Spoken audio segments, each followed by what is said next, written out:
ಇವತ್ತು ನಾವು ರಾಗಿ ಹಿಟ್ಟನ್ನು ಉಪಯೋಗಿಸಿ ರುಚಿಕರವಾಗಿ ಆರೋಗ್ಯಕರವಾಗಿ ಒಂದು ತಿಂಡಿಯನ್ನು ಮಾಡೋಣ.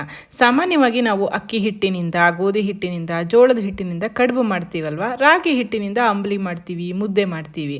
ಆದರೆ ಇವತ್ತು ಮುದ್ದೆ ಮಾಡೋಕ್ಕೆ ಬರಲ್ಲ, ಮುದ್ದೆ ಸೇರಲ್ಲ ಅಂತ ಅನ್ನೋರು, ಡಯಟ್ ಮಾಡೋರು ಖಂಡಿತ ಈ ರೆಸಿಪಿಯನ್ನು ಟ್ರೈ ಮಾಡಿ ನೋಡಿ, ತುಂಬಾ ರುಚಿಯಾಗಿರುತ್ತೆ. ಹಾಯ್ ಫ್ರೆಂಡ್ಸ್, ಎಲ್ಲರಿಗೂ ನಮಸ್ಕಾರ.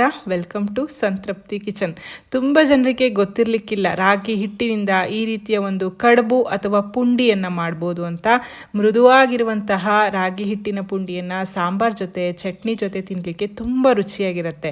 ಒಂದು ಹನಿ ಎಣ್ಣೆನೂ ಉಪಯೋಗಿಸ್ದೆ ನಾನಿವತ್ತು ರಾಗಿ ಕಡುಬು ಮಾಡೋದು ಹೇಗೆ ನೋಡೋಣ.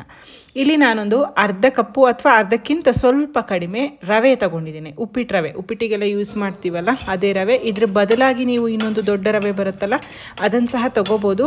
ಇದು ಗೋಧಿ ರವೆ, ಆದರೆ ಬೇಕಿದ್ರೆ ಇಷ್ಟ ಆಗತ್ತೆ ಅಂತ ಆದರೆ ಅಕ್ಕಿ ತರಿಬೇಕಾದ್ರೂ ನೀವು ತಗೊಳ್ಬೋದು. ಇಲ್ಲಿ ಡಯಟ್ ಮಾಡೋರಿಗೆಲ್ಲ ಸ್ವಲ್ಪ ಸುಲಭ ಆಗಲಿ ಅಂತ ಹೇಳಿ ನಾನು ಗೋಧಿ ರವೆ ತೊಗೊಂಡಿದ್ದೀನಿ.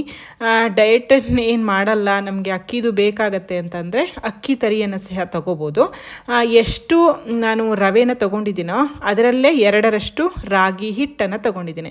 ಮೊದಲು ರವೆಯನ್ನು ಒಂದು 2 ನಿಮಿಷ ಚೆನ್ನಾಗಿ ಹುರ್ಕೊಳ್ಳಿ. ರವೆ ಹುರಿದು ಆದಮೇಲೆ ರಾಗಿ ಹಿಟ್ಟನ್ನು ಹಾಕ್ಕೊಂಡು ಅದನ್ನು ಒಳ್ಳೆ ಪರಿಮಳ ಬರೋ ತನಕ ಹುರಿಬೇಕು. ಒಂದು 2-3 ನಿಮಿಷ ಹುರಿಬೇಕು. ಅದು ನಿಮಗೆ ಗೊತ್ತಾಗುತ್ತೆ, ರಾಗಿದು ಘಮ್ ಅಂತ ಪರಿಮಳ ಬರುತ್ತೆ. ಅಷ್ಟಾದಮೇಲೆ ಇಳಿಸ್ಕೊಂಡು ಇದಕ್ಕೆ ತುರಿದಿರುವಂತಹ ಕ್ಯಾರೆಟ್ ತುರಿಯನ್ನು ಸೇರಿಸ್ತಾ ಇದ್ದೀನಿ. ಇದೆಲ್ಲ ಆಪ್ಷನಲ್, ಬೇಕಿದ್ರೆ ಹಾಕ್ಬೋದು, ಬೇಡ ಅಂತಂದರೆ ಹಾಗೆ ಸಹ ಮಾಡ್ಬೋದು. ಸಣ್ಣದಾಗಿ ಹೆಚ್ಚಿರುವಂತಹ ಕೊತ್ತಂಬರಿ ಸೊಪ್ಪು, ಹಸಿಮೆಣಸಿನಕಾಯಿ, ಕರಿಬೇವಿನ ಸೊಪ್ಪನ್ನು ಹಾಕಿದ್ದೇನೆ. ನಂತರ ಇದಕ್ಕೆ ಸ್ವಲ್ಪ ತೆಂಗಿನಕಾಯಿ ತುರಿಯನ್ನು ಸಹ ನಾನು ಸೇರಿಸ್ತಾ ಇದ್ದೇನೆ. ರಾಗಿಯಿಂದ ಈ ರೀತಿಯ ಕಡುಬು ಯಾರೆಲ್ಲ ಮಾಡ್ತೀರಾ ಅಥವಾ ಯಾರಿಗೆಲ್ಲ ಇದು ಹೊಸದು ಅವರೆಲ್ಲ ನನಗೆ ಕಮೆಂಟ್ ಮಾಡಿ ಹೇಳಿ. ಇದಕ್ಕೆ ರುಚಿಗೆ ತಕ್ಕಷ್ಟು ಉಪ್ಪನ್ನು ಹಾಕಿ ಮೊದಲಿಗೆ ಇದನ್ನು ಚೆನ್ನಾಗಿ ಕಲಿಸ್ಕೊಳ್ತೀನಿ. ಈ ಕಡುಬು ಬಿಸಿ ಬಿಸಿ ಇರುವಾಗ ತಿನ್ನಲಿಕ್ಕೆ ತುಂಬ ಚೆನ್ನಾಗಿರುತ್ತೆ. ತಣಿದ ಮೇಲೆ ಸ್ವಲ್ಪ ಗಟ್ಟಿಯಾಗುತ್ತೆ. ಹಾಗಾಗಿ ಇದನ್ನು ನಾನು ಲಂಚ್ ಬಾಕ್ಸಿಗೆ ಅಷ್ಟು ಪ್ರಿಫರ್ ಮಾಡೋದಿಲ್ಲ.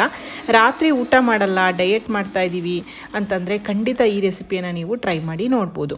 ಚೆನ್ನಾಗಿ ಮಿಕ್ಸ್ ಆದಮೇಲೆ ಇದಕ್ಕೆ ಕುದೀತಾ ಇರುವಂತಹ ಬಿಸಿ ಬಿಸಿ ನೀರನ್ನು ಸೇರಿಸ್ತಾ ಇದ್ದೀನಿ. ಸ್ವಲ್ಪ ಬಿಸಿ ಬಿಸಿ ನೀರನ್ನು ಸೇರಿಸ್ಕೊಳ್ಳಿ. ಒಮ್ಮೆಲೆ ನೀರನ್ನು ಜಾಸ್ತಿ ಹಾಕ್ಕೊಂಡು ತೆಳು ಮಾಡ್ಕೊಂಡು ಬಿಡಬೇಡಿ. ಇದು ನಮಗೆ ಚಪಾತಿ ಹಿಟ್ಟಿಗಿಂತ ತೆಳುವಾಗಿ ಕಲಿಸ್ಲಿಕ್ಕೆ ಬರಬೇಕು, ಆ ಹದದಲ್ಲಿ ಕಲಿಸ್ಕೋಬೇಕು. ನಾನು ಸ್ವಲ್ಪನೇ ಬಿಸಿ ಬಿಸಿ ನೀರನ್ನು ಇದಕ್ಕೆ ಸೇರಿಸ್ಕೊಳ್ತಾ ಇದ್ದೀನಿ. ಯಾವ ಹದ ಅಂತ ತೋರಿಸ್ತೀನಿ. ತುಂಬ ಗಟ್ಟಿಯಾಗಿ ಸಹ ಕಲಿಸ್ಕೋಬಾರ್ದು, ಆವಾಗ ಕಡುಬು ಗಟ್ಟಿಯಾಗಿಬಿಡುತ್ತೆ. ನೋಡಿ, ಈ ರೀತಿ ಸ್ವಲ್ಪ ತೆಳುವಾಗಿ ಇರಬೇಕು. ಕೈಗೆ ಮುಟ್ಟಿದ್ರೆ ಸ್ವಲ್ಪ ಹತ್ಕೋತಾ ಇದೆ ಅಂತ, ಮೆದುವಾಗಿದೆ ಅಂತ ಅನ್ನಿಸ್ಬೇಕು, ಅಷ್ಟು ತೆಳುವಾಗಿ.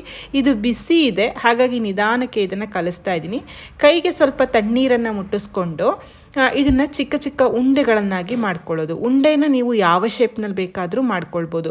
ರೌಂಡ್ ಆಗಾದರೂ ಮಾಡ್ಕೊಳ್ಬೋದು, ಇಲ್ಲ ಈ ರೀತಿ ಸಿಲಿಂಡರ್ ಶೇಪ್ನಲ್ಲಿ ಮಾಡ್ಕೊಳ್ತೀನಿ ಅಂತಂದರೆ ಆ ರೀತಿ ಸಹ ಮಾಡ್ಕೊಳ್ಬೋದು.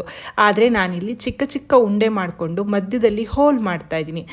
ನಾನು ಆಗಲೇ ಹೇಳಿದಾಗೆ ಇದು ನಿಮ್ಮ ಇಷ್ಟದ ಯಾವುದೇ ಶೇಪ್ನಲ್ಲಿ ಬೇಕಾದರೂ ಮಾಡ್ಕೊಳ್ಬೋದು. ಸ್ವಲ್ಪ ಇನೋವೇಟಿವ್ ಆಗಿ ಮಾಡಿದ್ರೆ ಮಕ್ಕಳಿಗೆಲ್ಲ ಖುಷಿ ಆಗುತ್ತಲ್ಲ, ಹಾಗಾಗಿ ನಾನು ಈ ರೀತಿ ಶೇಪ್ನಲ್ಲಿ ಮಾಡ್ಕೊಳ್ತಾ ಇದ್ದೀನಿ.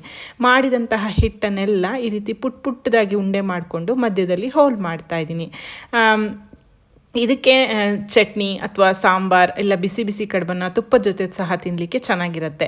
ಆಲ್ರೆಡಿ ಹಸಿಮೆಣಸು, ಕೊತ್ತಂಬರಿ ಸೊಪ್ಪೆಲ್ಲ ಹಾಕಿರೋದ್ರಿಂದ ಸೈಡ್ ಡಿಶ್ನ ಅವಶ್ಯಕತೆ ಇಲ್ಲವೂ ಇಲ್ಲ. ಇಲ್ಲಿ ಇದನ್ನು ನಾವು ಒಂದು 20 ನಿಮಿಷ ಹಬೆಯಲ್ಲಿ ಬೇಯಿಸಬೇಕಾಗತ್ತೆ. ಇಡ್ಲಿ ಪಾತ್ರೆಗೆ ನೀರನ್ನು ಹಾಕ್ಕೊಂಡು ಈ ತೂತ ಪ್ಲೇಟ್ ಇರುತ್ತಲ್ಲ ಅದ್ರ ಮೇಲೆ ಪೂರ್ತಿಯಾಗಿ ಇದನ್ನು ಜೋಡಿಸಿ ಕ್ಲೋಸ್ ಮಾಡಿ ನಾನು ಇದನ್ನು ಹಬೆಯಲ್ಲಿ ಒಂದು 20 ನಿಮಿಷ ಬೇಯಿಸ್ಕೊಳ್ತೀನಿ. ಒಂದು 15-20 ನಿಮಿಷ ಬೇಯಬೇಕು.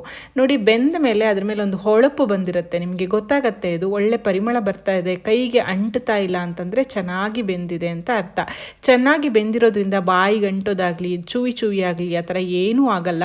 ತುಂಬ ಚೆನ್ನಾಗಿರುತ್ತೆ. ನಾನು ಆಗಲೇ ಹೇಳಿದಾಗೆ ಬಿಸಿ ಬಿಸಿಯಾಗಿ ಚಟ್ನಿ ಜೊತೆ, ಸಾಂಬಾರ್ ಜೊತೆ ತಿನ್ನೋದಕ್ಕೆ ತುಂಬಾ ರುಚಿಯಾಗಿರುತ್ತೆ. ರುಚಿಯಾಗಿರುವಂತಹ ರಾಗಿ ಕಡುಬನ್ನು ಸಾಂಬಾರ್ ಮತ್ತು ಟೊಮ್ಯಾಟೊ ಚಟ್ನಿ ಜೊತೆ ನಾನು ಸರ್ವ್ ಮಾಡ್ತಾ ಇದ್ದೀನಿ.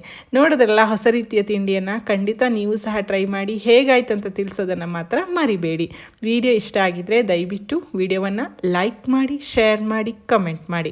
ಮತ್ತೊಂದು ರುಚಿಯಾದ ಅಡಿಗೆಯೊಂದಿಗೆ ಮತ್ತೆ ಸಿಗ್ತೇನೆ. ಅಲ್ಲಿವರೆಗೂ ಧನ್ಯವಾದಗಳು. Thank you for watching. Thank you.